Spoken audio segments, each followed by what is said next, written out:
are now listening to the War Report Podcast Network.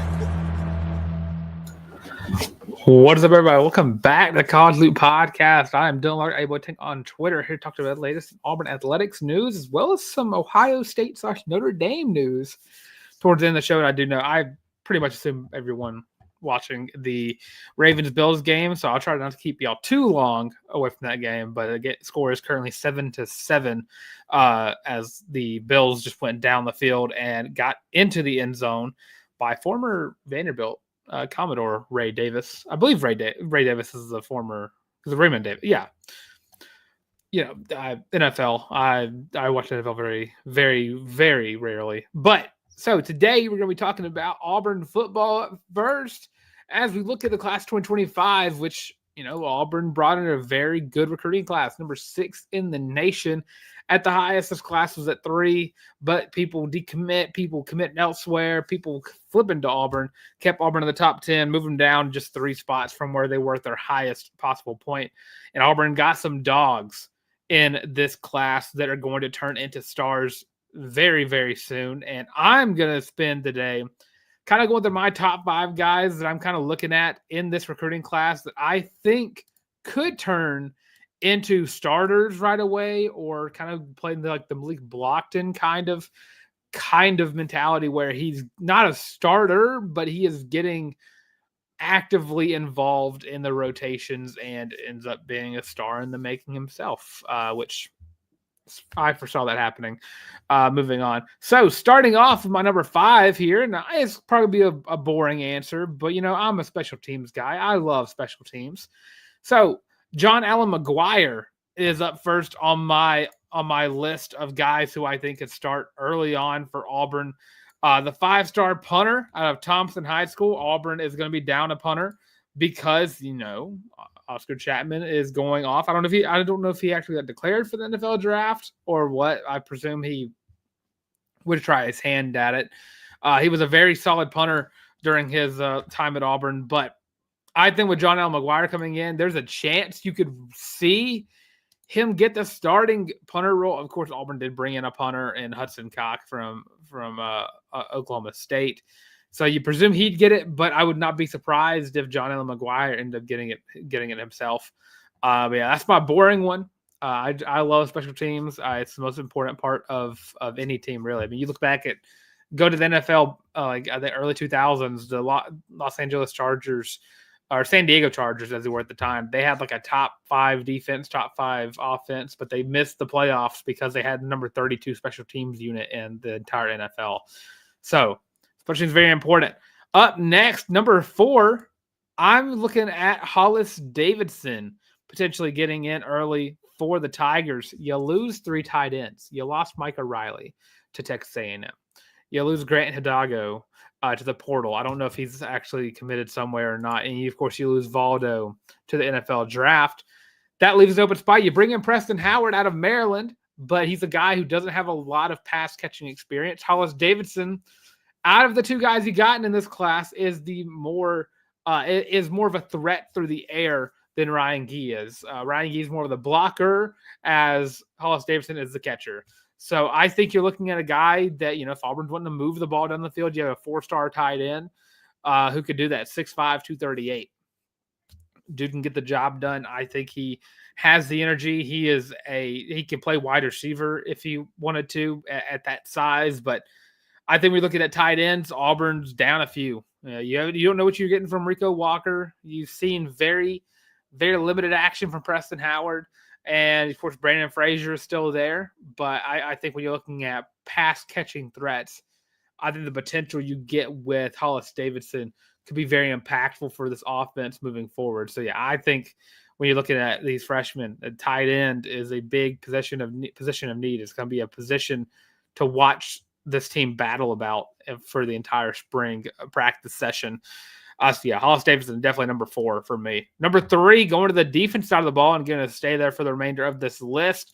Blake Woodby out of St. Francis Academy, the 4-star defensive back, again out of Maryland. Also bringing in his teammate as well, and Bryce Diaz. But Blake Woodby, what he did in high school was was rare to see. I mean, this dude was a lockdown corner. He had his own island over there. When you look at Auburn secondary last year, a lot of the star players were the young guys. Jay Crawford, Caleb Harris, Sylvester Smith, and Amon Lane getting this in. And now you look at Blake Woodby. I think Blake Woodby can come in and play pretty early. I mean, dude was a lockdown defender in high school. And if you can get that to transition to college, and, you have Wesley McGriff, Crime Dog himself, coaching up. And with Durkin and all this star-studded defensive unit of coaches, I think Blake Woodby could end up being a star player right away. Dude is just a lockdown dude. I mean, 5'10", 175. He's on the smaller side height-wise, but I think he could be an annoying defender to wide receivers in the SEC. Yeah, definitely a guy I think could end up starting pretty early on in his career. Up next, number 2, the best player listed in Auburn's recruiting class, Jared Smith, the edge rusher out of Thompson High School, number 2 overall position in the class 2025, number 25 player in the nation, and the number 2 player in the state of Alabama. I look at Auburn's edge rushing position, and there's a lot of players that could play in this role. Of course, Jalen McLeod gone to the NFL draft. That leaves Kieran Crawford, who, if he can stay healthy, is probably going to be a star at that position as well. But the thing with this defense, and it kind of goes back to what I didn't say with Blake Woodby, is this defense is constantly rotating players. I mean, you're looking at however many players deep a position goes playing during a drive of a game. And it goes back to that first game of last season where you saw the offensive depth chart and there was maybe the 1 or 2 oars on there. And then you go to the defensive depth chart and the entire roster is named on that side of the page.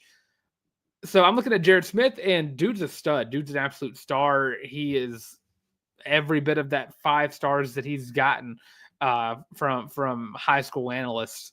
So you look at with Kieran Crawford, if Auburn needs a speed rusher, which Kieran Crawford has some speed rushing capabilities, more of a power rusher. Same thing with the other transfer Auburn got out of Sam Houston State and Chris Murray. If you can bring in a guy like Jared Smith who can be that that speed rusher archetype, he's going to get in a lot. And the damage he could do on the other side of the ball with Keldrick Falk would be legendary. I think dude's a 5-star number. He's rated 98 out of 100. Dude's almost a perfect recruit. I fully believe that if you're looking at edge rushing position, I would not be shocked in the slightest if you see a freshman get in there. I mean, that even goes to Caleb Falk, Keldrick's little brother, and I fully believe we're going to see the Falk brothers on the defensive line together.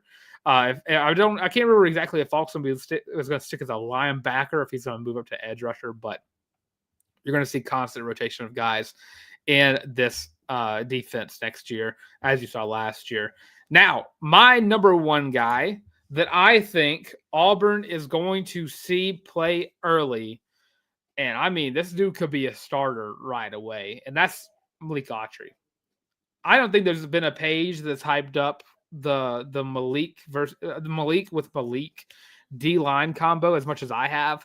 That combo is going to be deadly.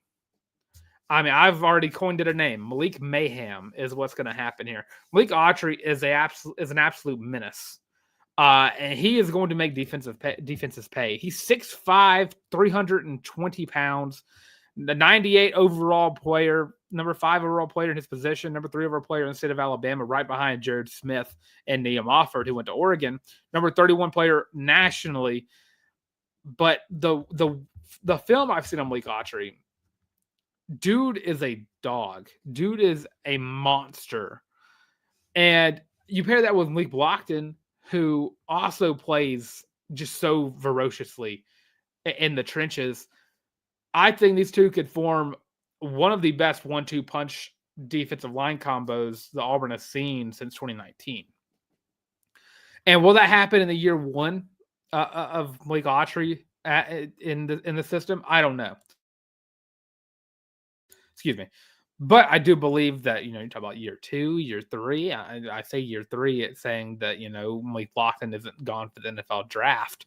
If he stays for a senior year and you have a senior Malik Blockton and a junior Malik Autry, I mean, that's where I'm going to start drawing comparisons to Derek Brown and Marlon Davidson. Dudes are just that good. They are that good. And I fully believe Malik Autry is going to be a star. He is probably my favorite prospect out of this from an early playing time standpoint. Now, Deuce Knight, a guy who I didn't mention, of course, he'd be an honorable mention, but he'd be like down the list a little bit because Jackson Arnold, presumptive starter. I don't know if Deuce Knight gets in this year too much. He'll be redshirted. He'll probably get in very loosely for just like the nobody games, like early on in the year. Not Baylor. Wouldn't play all versus Baylor. That's Auburn's up by 40. But South Alabama, maybe. I'm trying to remember who Auburn plays in between South Alabama and their SEC slate. But yeah, I mean, Deuce Knight, I don't see playing right away. A guy I was going to mention, Anquan Fegans and Eric Winters both. I mean, those two guys are just studs at safety. I kept them off the list strictly because I think Auburn already has a young group of safeties. Eric Winters, I think, could play strictly because of his versatility. He played a lot of positions at Enterprise. And yeah, I mean, that's pretty much the list I have. Alvin Henderson's an extra interesting one. I don't know how likely he is to get in with Auburn having a slew of running backs already. Donovan Starr, I think you could see him play pretty often. Antonio Coleman and Jordan Crawford, of course, those two defensive linemen could see those two guys in as well. But the 5 I picked, and of course, that's John L. McGuire, Hollis Davidson, Blake Woodby, Jared Smith, and Malik Autry are like the guys I could see Auburn playing right away. Let me know what you think in the comment section below. I mean, which freshman are you most excited for going to 2025? Of course, Deuce Knight's going to be pretty much I believe Deuce Knight's going to be the common answer, not because of what you'll see in 2025, but because of what he promises moving forward. I mean, if you develop him and give him a year in the system, I think you're looking at a stud of a quarterback. I don't know what number he's going to wear. I just know it probably shouldn't be 2, but Deuce is going to be a dog whenever he develops. But yeah, that's football conversation. True freshmen that see the field early in 2025, which, the season starts in just 7 months, which spring practice starts in like a month and a half. And of course, baseball, softball starting soon as well. But yeah, spring practice starts in a month and a half. Then we got A-Day on April 12th. And after that, before that, we'll have the basketball season being over with, and just a lot of fun stuff going on in the spring. But yeah, we got plenty of time before we see these guys fully on the field. But now moving on to Auburn basketball, Auburn men's basketball to be exact, continuing their win streak despite not seeing Janai Broome, who, by the way, posted a TikTok. The TikTok ban happened yesterday, which lasted like 12 hours, but today posted TikTok not wearing a brace. So good news for Auburn. If he's not needing a brace anymore, could see him back. I mean, still thinking pretty soonish, but I don't know.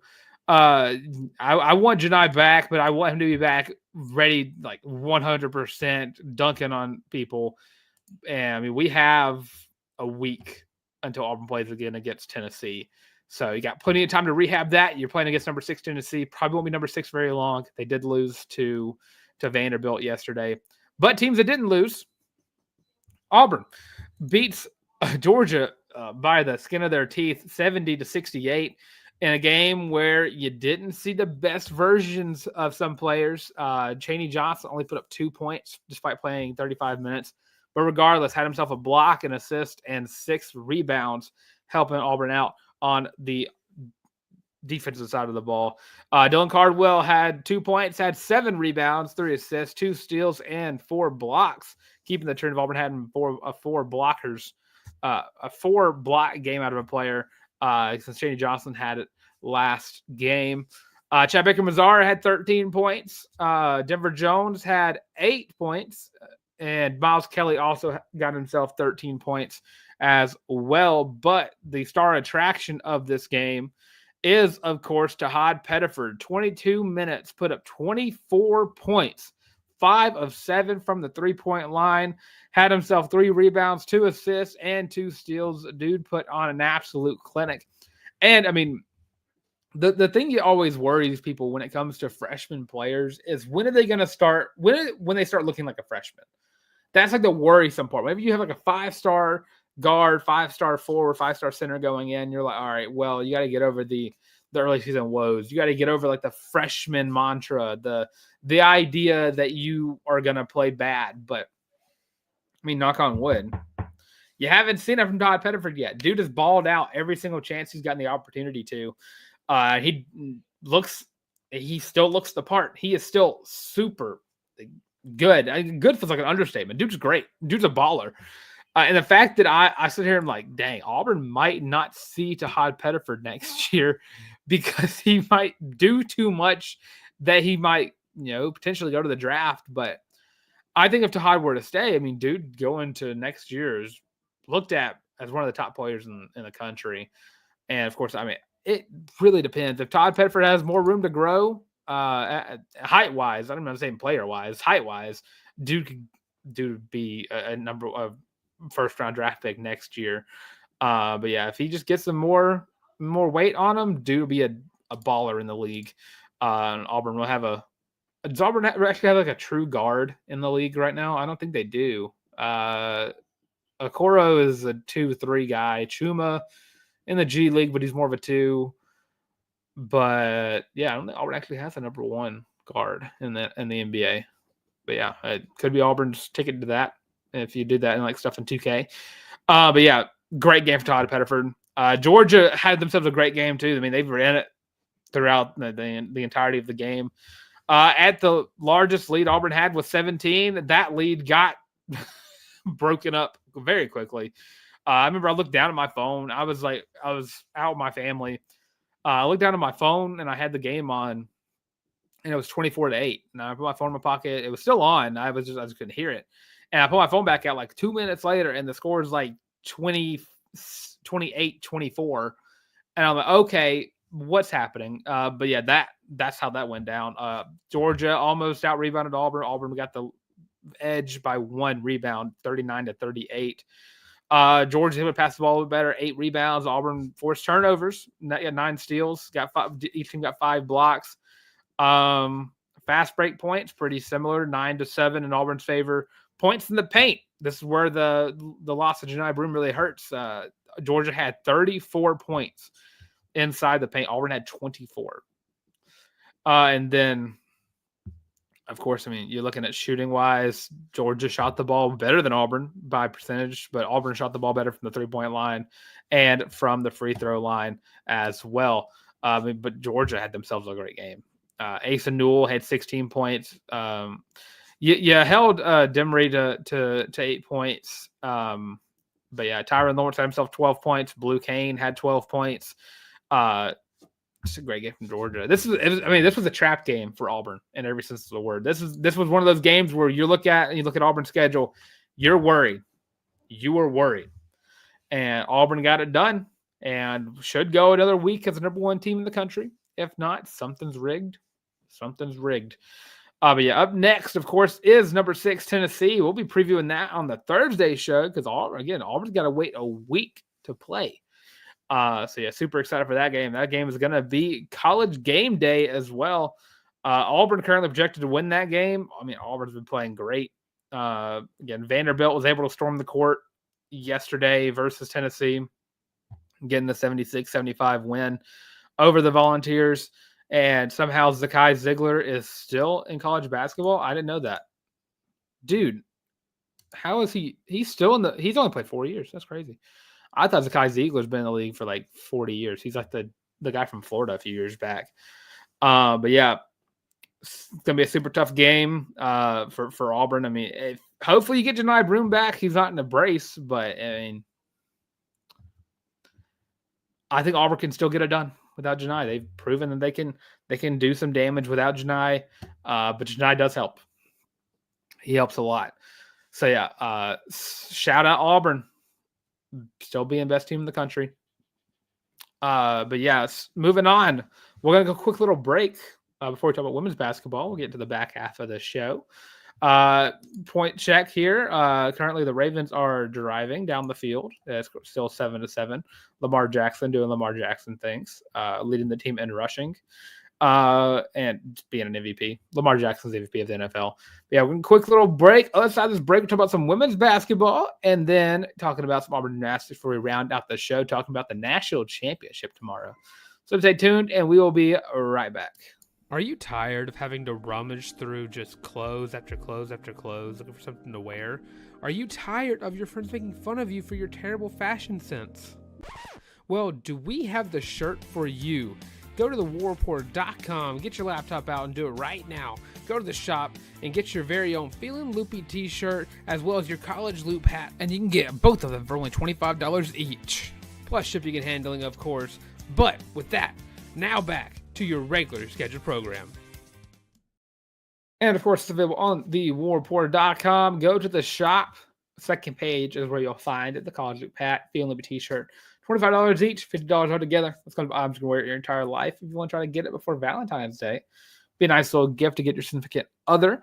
So yeah, check that out today. And of course, it's only one way to support the show. The best way you can support the show is, of course, by liking, by subscribing, and by commenting. Again, leave your thoughts on the Auburn Football 2025 recruiting class. Which player are you the most excited to watch play this upcoming year? And of course, don't forget to subscribe. I mean, we're getting very close to 1,000 subscribers. It'd be cool to reach that number. I've always wanted that number. Always evades me in all my pages that I've run. But yeah, super excited to be so close to reaching it over here on the College Loop. Still feeling loopy all the way through the spring sports semester. So getting super excited for softball. Which tickets on sale for softball? I got to get me some. Sadly, we're not playing Arkansas. I was super bummed that Auburn wasn't playing Arkansas this year. But regardless, Auburn women's basketball finally getting into the win column. It has been so long since Auburn has won a game. I mean, we're looking at Alabama State. That game, let me get the date on that game. December 21st, 2024 was the last time Auburn got a win. Went on a 6-game losing streak before finally getting a win and getting it in a good fashion to 75-60 win over a very terrible Missouri basketball team. Doing it in Neville Arena. You gave up some only like 3 double-digit points out of some Missouri Tigers, Lanai Randall, Grace Slaughter, and Ashton Judd. But the big news here, Auburn got the lead at the beginning of the game. Never gave it up. Largest lead Auburn had at one point was 19, which doesn't really say much. They won by 15. Missouri never led in the game. Foul-wise, Auburn kept it to a minimum. Missouri had 22 to Auburn's 15 points in the paint. Auburn got outscored 24-18. Fast break points, Auburn got outscored again. Auburn was able to outscore Missouri in points off of turnovers, 27-19, because Missouri turned over the ball 22 times. Blocks, Auburn got 5 to Missouri's 1. Steals, Missouri's favor, 8-5. Assists, Missouri's favor again, 13-11. Rebounds, Auburn able to out-rebound Missouri 36-30. And outside of 30-point percentage, Auburn outshot Missouri as well. And you look at the players that stood out in this game. I mean, starting-wise, Taylor Collins put up 13 points, 5 rebounds, 4 assists, 3 steals, and 2 blocks herself. Deona Gaston put up 11 points, had herself 2 blocks as well, 1 steal and 2 rebounds. And then off the bench, Celia Sambane, 13 points, 11 rebounds, a double-double for Celia. And then rounding that out, Yuting Deng, 13 points, 2 rebounds, 1 assist, and 1 block, having herself a game. She didn't really play too much in her her Auburn debut against Texas, but this game, 15 minutes and balled out. So super excited to see Auburn have a player to step in. Hopefully you're going to get some Talia Scott soon. I just don't know when. But yeah, this is a great momentum shifter for Auburn. They definitely needed this win in a massive way. Moving forward after this game, You got Mississippi State on the 23rd. So we'll be talking about that game on the Thursday show, previewing that, and then talking about that on the Sunday show. You also got Florida, who we'll be talking about on the Sunday show as well. And then after those two games, you got number 2 South Carolina. So build some confidence where you got to play one of the best teams in the country. A super massive win for a team that has gotten the short end of the stick in a lot of these games. I mean, you played closer to LSU. You almost beat Arkansas, but you let Kentucky and Texas have their ways with you. Needed this in a major way. Needed in a major way. Super excited to see Auburn get back into the win column there. Now, gymnastics, Auburn continuing to win, getting there. I believe their 7th win of the year. Auburn is now 7-1 in gymnastics. Doing so by continuing their win streak by beating Arkansas in their home opener. Auburn had a all-around great performance. I mean, starting off with vault, Auburn had a bunch of 9.8s. Sophia Bell had a 9.7, which is pretty much the lowest one Auburn had. Looking at uneven bars in round 2. Trying to make sure I get all the right thing. Keep switching over. Auburn did fairly well in uneven bars. I mean, I'll go back to vault for a second. Auburn had a 49. Anytime Auburn scores a 49 in vault, it's very hard for me to believe that they are going to lose a meet, because it has been so off and on how good Auburn will be at vault that it's just shocking whenever they're like consistently good at it. It's like 3 meets in a row where they've been very good at vault. Uneven bars, Auburn had another great performance there, 49.17 for the Tigers. Going to the beam, Auburn had 49.2. A lot of great performances all around. Had a 9.9 for Marissa Neal. And then on the last round on the floor, 9.8 pretty much all across the board. Had a 49.1 on that one, beating Arkansas 196.7 to 196.25. I believe I'm trying to get the all-around stats here. I do believe that, yes, Caitlin Jong won the all-around with 39.475. Again, a freshman doing that. So super, super stoked for her and her career for the Tigers. There we go. Super excited. I mean, I'm going to meet soon, going to the Deep South's oldest rivalry of gymnastics. Me and my fiance, we're a house divided. She's a Georgia fan. I'm an Auburn fan. So still hopefully see her rooting for Auburn in this. She's not really watched Georgia gymnastics, but regardless, Auburn gymnastics is a superior gymnastics team. And yes, Caitlin Jong is a freshman. So super excited for her starting off her career at Neville Arena on a good start. So super stoked for Auburn gymnastics being back. Super stoked for Auburn softball and baseball being back very soon. Softball a little bit more than baseball, if I do say so myself. I can't wait to see how that team meshes together. New coaching staff, a bunch of new players. Super stoked for that. I'm going to be buying tickets very soon for those. So rounding out the show, talking about the College Football National Championship, which is tomorrow. I almost said the Notre Dame Fighting Irish. There we go. We'll take on Ohio State. I'm not giving them what they want. The Notre Dame Fighting Irish will take on the Ohio State Buckeyes, and I just did it there. I hate myself. Ohio State currently listed as 8.5-point favorite. And ESPN FBI is giving the 55.3% chance to win. Of course, this game will be in Atlanta at the Benz. Ohio State's coming off of a big win against Texas, and Notre Dame's coming off a hard-fought win over Penn State. Now, I think this game can go back and forth. The edge for me, quarterback-wise, is going to go to Ohio State. Running back goes to Notre Dame. Wide receivers goes back to Ohio State. Defense, I think you're looking at this game being pretty balanced in those ways. You look at Ohio State. It's hard for me to pick Ohio State because I just don't think Ryan Day is the good enough coach to get the job done now that he's finally where he's been wanting to be all along. I'm going to keep this short. I mean, I follow Auburn athletics, all of them. So it's going to be hard for me to make these educated predictions here. But I like Notre Dame here. I really do. I don't know what the score would be exactly, but I think it's just a likability factor. I want Notre Dame to win. It's been the first time in a while I've been able to say I want Notre Dame to win a game. But I've seen tweets about this. Brian Kelly made Notre Dame hateable. And now Marcus Freeman's there. They're very likable. And I'm super excited to see Marcus Freeman succeed. I love Cincinnati too. I was a big Cincinnati fan. I was glad to see him go on to Notre Dame. Cincinnati was my favorite G5 team, and before they moved to the Big 12, and now I'm a Big 12. My favorite Big 12 team is like all over the place now because I love West Virginia and I love Cincinnati. So yeah, I'll add odds whenever those two teams play against each other. But yeah, I'm gonna pick Notre Dame strictly because I want them to win. And I just think they can get the job done. I mean, this is a team that held Georgia at only 10 points. And I mean, they had themselves a game against Indiana, holding them to only 17 points as well.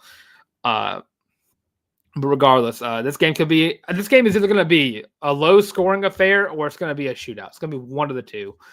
But I like Notre Dame more. I trust Marcus Freeman more than I trust Ryan Day. So yeah, I'm going to pick Notre Dame. And with that, that's going to do it for this episode of the College Loop. I just clicked the wrong background there for a second. Update on the AFC divisional playoff going on right now. The Buffalo Bills are currently at 14-7, so I'll let y'all get back to that game if y'all are watching that instead of if you're watching this episode instead of that game. That game is currently up by 7 for the Buffalo Bills. But that's going to do it for the stuff of the College League podcast. I'm Dylan on Twitter. And, of course, Instagram as well at Dylanlark at DYLENLARCK. Of course, if you're right here on the College League podcast, you should like, comment, and subscribe.